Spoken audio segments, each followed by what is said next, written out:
Oi, gente, como que vocês estão? Espero que vocês estejam bem. Na aula de história de hoje, como eu falei para vocês, né, nós já encerramos o terceiro bimestre, já falamos dos capítulos que ficaram preparados para esse bimestre. E aí, agora eu vou retomar novamente os vídeos, só que agora com slide, certo? Eu acho que inclusive fica até melhor para vocês entenderem. Então vamos estar falando do capítulo 7 sobre a independência dos Estados Unidos da América.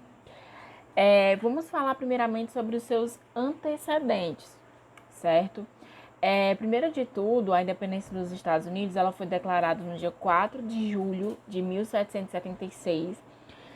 Inclusive, hoje eles comemoram lá, assim, com muito fervor, 4 de julho. É importante que vocês saibam que a metrópole dos Estados Unidos, na verdade, os Estados Unidos, eles não se chamavam Estados Unidos, ele vai se chamar Estados Unidos após a sua independência, porque até então era conhecido como 13 colônias. Como eu coloquei no mapinha aí do lado para vocês, perceberem que aí tinham 13 colônias, ainda não era todos os Estados Unidos, né? Não era todo o mapa que é atualmente, era apenas uma parte, e se chamava, era conhecido como 13 colônias, certo? E essas 13 colônias, elas eram metrópole, elas eram colônias, perdão, da Inglaterra. Assim como a relação que o Brasil tinha com Portugal, Portugal era metrópole, o Brasil era colônia, existiam as 13 colônias, que vai ser os Estados Unidos no futuramente, e a Inglaterra, que era a metrópole. Um outro ponto que é importante vocês entenderem vai ser a Guerra dos Sete Anos. Essa guerra vai acontecer de 1756 até 1763. Vai ser uma guerra ali entre a Inglaterra e a França. Essa Guerra dos Sete Anos, quem vai vencer vai ser a Inglaterra. Era uma guerra na qual eles estavam tendo disputas por territórios. Só que mesmo que a Inglaterra tenha vencido a guerra, ainda assim a Inglaterra ela vai sair um pouco arrasada, porque ela vai ter na guerra, vai ter tido vários custos, não só militares, mas com relação inclusive à questão econômica. E aí, qual vai ser a solução para a Inglaterra quando ela sai da Guerra dos Sete Anos devastada, economicamente, militarmente?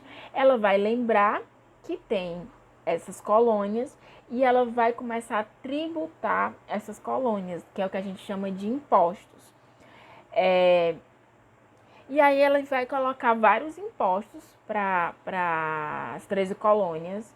É importante lembrar que antes dessa Guerra dos Sete Anos, as colônias, as 13 colônias, elas viviam muito com uma liberdade muito grande, diferentemente do Brasil, quando era colônia de Portugal, que não tinha liberdade.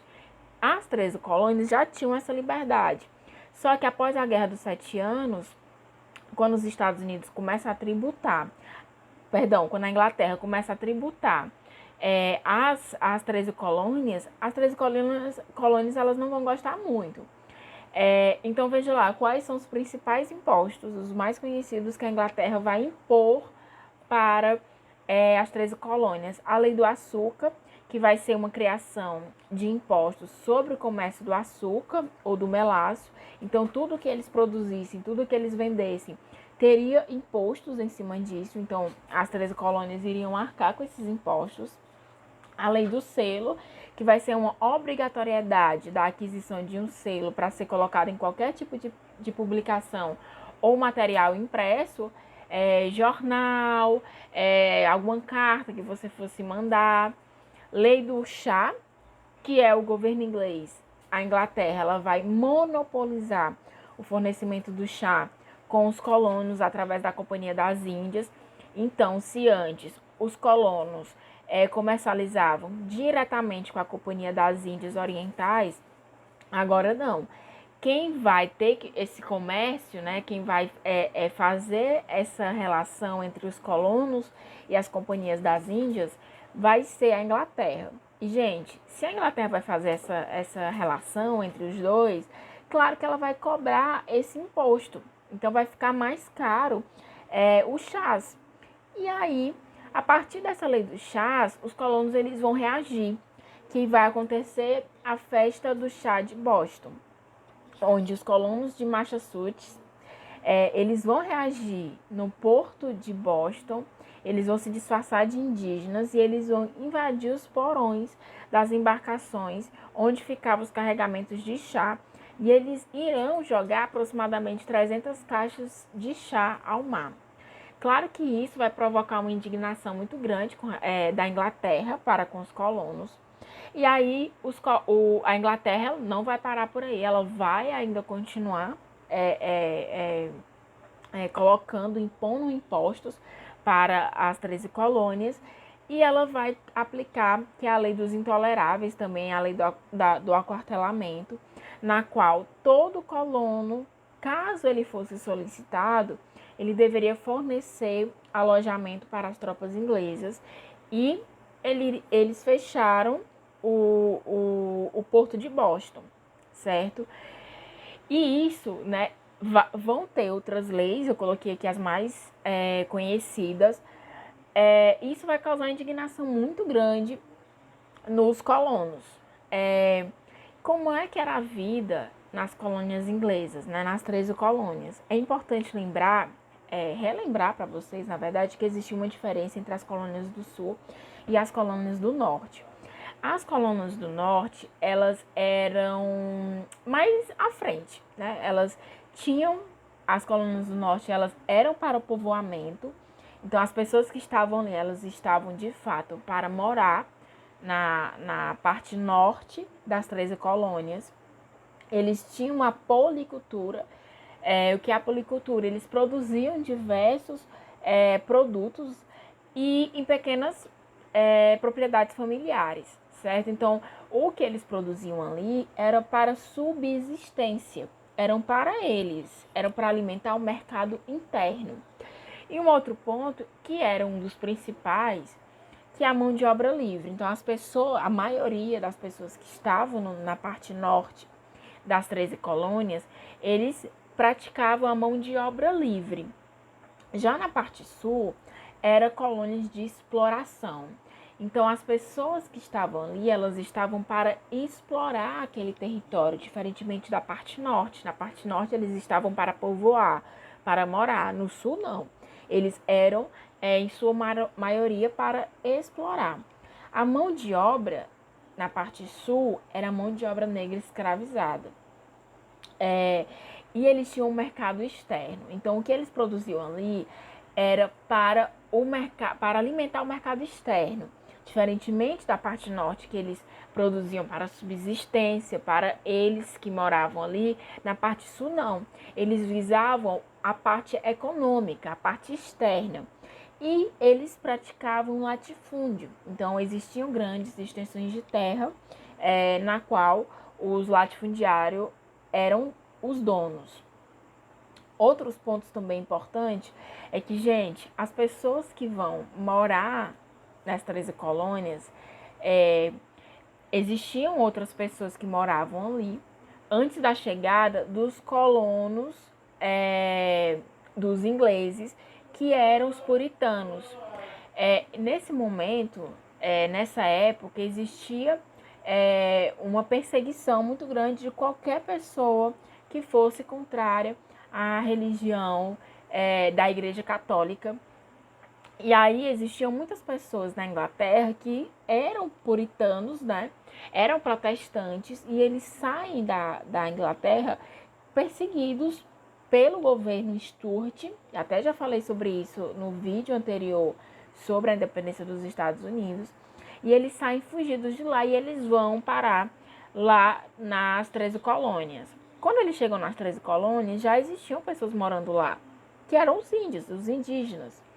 Só que esses ingleses puritanos que saíram fugidos da Inglaterra, eles começam a morar nessa parte da América e, enfim, né? Aí depois acaba acontecendo, inclusive, muitas mortes dos indígenas, conflito entre os puritanos fugitivos lá da Inglaterra que vão morar nessa parte das 13 colônias, E aí tem um outro ponto também que eu falei para vocês anteriormente, que é a negligência salutar.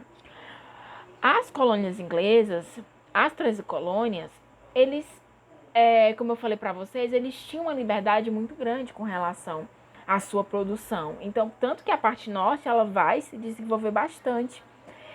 Por que eles tinham essa liberdade muito grande? Porque o governo inglês ele estava muito preocupado com relação a outros territórios que ficavam na própria Europa.